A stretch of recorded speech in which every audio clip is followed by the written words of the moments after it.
Hello, welcome to first shape. അപ്പോൾ ഇന്നൊരു പുതിയൊരു വീഡിയോ ആയിട്ടാണ് വന്നേക്കുന്നത്. കുക്കിംഗ് വീഡിയോ ആണ്.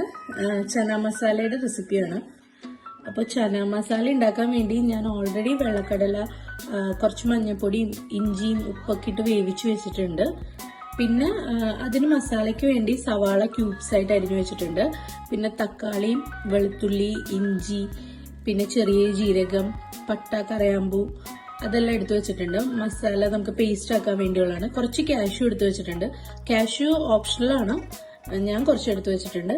പിന്നെ കുറച്ച് വെള്ളക്കടല മാറ്റി വെച്ചിട്ടുണ്ട്. അത് നമുക്ക് അരച്ചെടുത്തിട്ട് ലാസ്റ്റ് ആഡ് ചെയ്യാനുള്ളതാണ്. അപ്പോൾ നമുക്ക് എങ്ങനെ ഉണ്ടാക്കണേന്ന് നോക്കിയാലോ.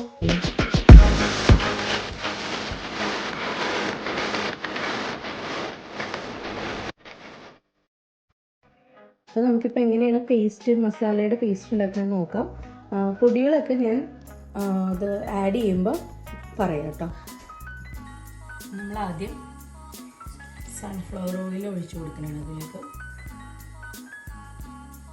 എണ്ണ ചൂടായി വരുമ്പോൾ ഇതിലേക്ക് ചെറിയ ജീരകം, പട്ട, കറയാമ്പൂ, പിന്നെ ഏലക്കയുടെ കുരു ഇത്ര ആഡ് ചെയ്ത് കൊടുക്കുന്നത്.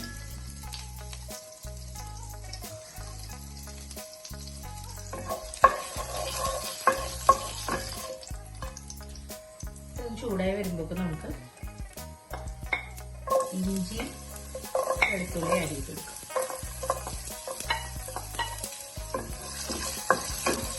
ഞാനൊരു 3-4 വെളുത്തുള്ളി, ഒരു ചെറിയ കഷ്ണം ഇഞ്ചിയുമാണ് എടുത്തിരിക്കുന്നത്. ഇതൊന്ന് വാടി വരുമ്പോൾ ഇതിലേക്ക് സവാള ആഡ് ചെയ്ത് കൊടുക്കണം. ഞാൻ 2 വലിയ സവാളയാണ് എടുത്തത്. ഇത് നന്നായിട്ട് വഴറ്റി കൊടുക്കണം.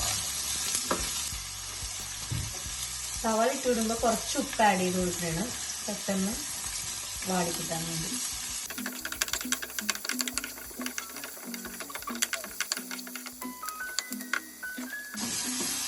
ഇതൊന്ന് ജസ്റ്റ് വാടി വരുമ്പോഴേക്കും നമ്മൾ ഒരു 2 ചെറിയ തക്കാളിയാണ് എടുക്കുന്നത്. തക്കാളി കൂടെ ആഡ് ചെയ്ത് കൊടുക്കണം. പിന്നെ അതിനോടൊപ്പം തന്നെ ഞാൻ കാഷ്നട്ടും ആഡ് ചെയ്യുന്നുണ്ട്. അത് ഓപ്ഷണലാണ്, വേണ്ടവർക്ക് മാത്രം ആഡ് ചെയ്താൽ മതി. കാഷ്നട്ട് ആഡ് ചെയ്യുമ്പോൾ ഒരു പ്രത്യേക ടേസ്റ്റ് ഉണ്ടാവും. ഇനി ഇതൊന്ന് വാടി കഴിയുമ്പോൾ നമുക്ക് പൊടികൾ ആഡ് ചെയ്ത് കൊടുക്കാം. ഇതൊന്നിങ്ങനെ വാടി വരുമ്പോഴേക്കും നമ്മൾ 1 ടീസ്പൂൺ മഞ്ഞൾപ്പൊടി, കുറച്ച് മഞ്ഞൾപ്പൊടി കടല വേവിച്ചപ്പോൾ ഓൾറെഡി ആഡ് ചെയ്തിട്ടുണ്ട്. മുളക് പൊടി ഒരു 1.5 ടീസ്പൂൺ, മല്ലിപ്പൊടി ഒരു 2 ടീസ്പൂൺ. ഇച്ചിരി ഇങ്ങനെ ഇതായിട്ടാണ് ഞാൻ എടുക്കുന്നത്. നന്നായിട്ട് മസാലയിട്ട് മിക്സ് ചെയ്ത് എടുക്കും. കുറച്ച് എണ്ണയും കൂടി ആഡ് ചെയ്യുന്നുണ്ട്.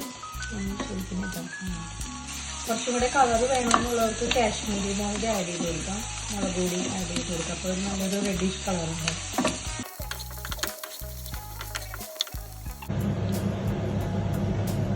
നല്ല പേസ്റ്റ് ആയിട്ട് വന്നിട്ടുണ്ട്. ഇനി അതിന്റെ ചൂടാറിയിട്ട് നമുക്ക് മസാലയും കൂടി അരച്ചെടുക്കാം.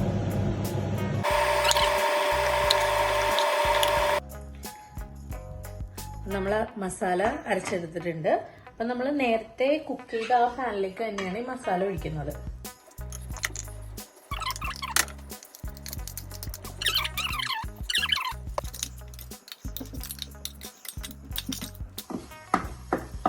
മസാല ഇപ്പോൾ ഇങ്ങനെ ഒന്ന് തിളച്ചിട്ട് വരുന്നുണ്ട്. ഒന്നും കൂടി ഒന്ന് ഇളക്കി കൊടുത്ത് നന്നായിട്ട് മൂപ്പിച്ചെടുക്കണം. ഇതിപ്പോൾ ഈ മസാല നന്നായിട്ട് മൂത്തിട്ടൊക്കെ ഉണ്ട്. അപ്പോൾ ഇനി നമുക്കിതിലേക്ക് കടല ആഡ് ചെയ്ത് കൊടുക്കാം. നമ്മൾ കാശ്മീരി മുളക് ആഡ് ചെയ്യാത്തതുകൊണ്ട് ഈ ഒരു കളർ കിട്ടിയിരിക്കുന്നത്. കാശ്മീരി മുളക് ആഡ് ചെയ്ത് വെച്ചാൽ റെഡിഷ് കളറായിട്ട് കിട്ടിയിരുന്നു.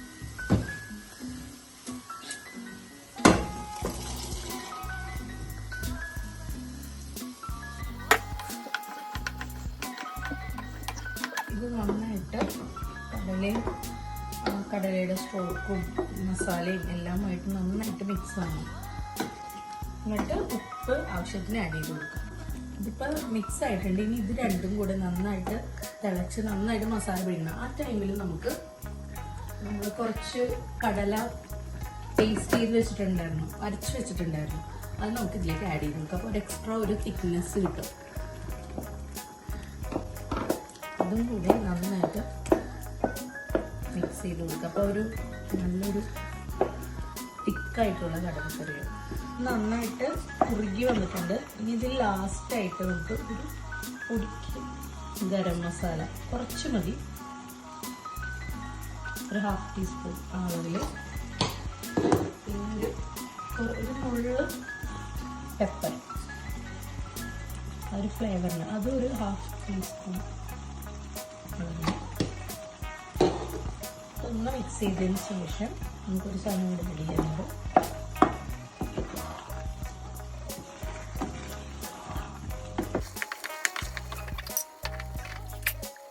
ശേഷം കുറച്ച് കസ്തൂരി മേത്തിയും കൂടി ആഡ് ചെയ്ത് കൊടുക്കും.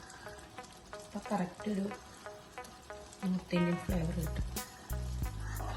മല്ലിയില ആഡ് ചെയ്യേണ്ടവർക്ക് മല്ലിയില ആഡ് ചെയ്യാം. പക്ഷേ ഞാനിപ്പോൾ മല്ലിയില ആഡ് ചെയ്യുന്നില്ല, ഞാൻ കസ്തൂരി മേത്തി മാത്രമേ ആഡ് ചെയ്യുന്നുള്ളൂ. അപ്പോൾ ചന മസാല റെഡി. അപ്പോൾ റൈസിൻ്റെ കൂടെ കഴിക്കാം, ചപ്പാത്തിയുടെ പൂരിയുടെ ഒക്കെ കൂടെ കഴിക്കാം. നല്ല ടേസ്റ്റി ആയിട്ടുള്ള ചന മസാല.